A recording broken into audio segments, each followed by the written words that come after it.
What is an analogy? It's the same style of approach. It's an analytical tool that is based in historical information from previous projects. So you do an analogy. When this happened in that project, that effect appeared. So on this project, am I using the same environment? So I should expect the same risk.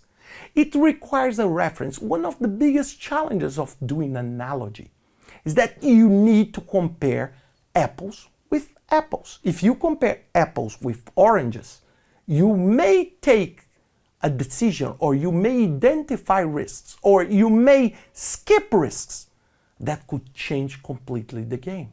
And today, in the working environment that we face today, analogy is very hard, extremely hard, because it's very hard for you to see a pattern. For example, when you see disruption, risk coming from disruption. How do you do an analogy with a self-driving car?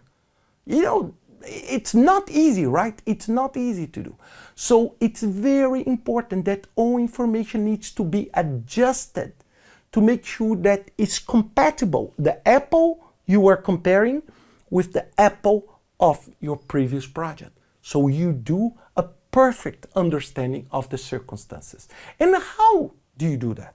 It's a very similar process.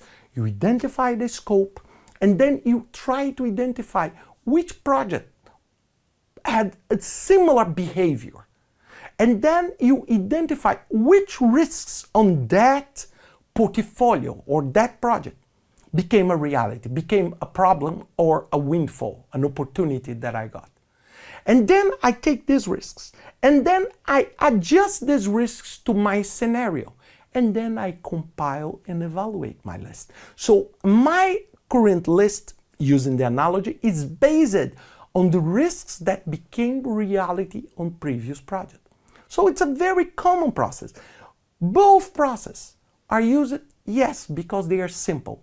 Are they fully effective? No, they are not.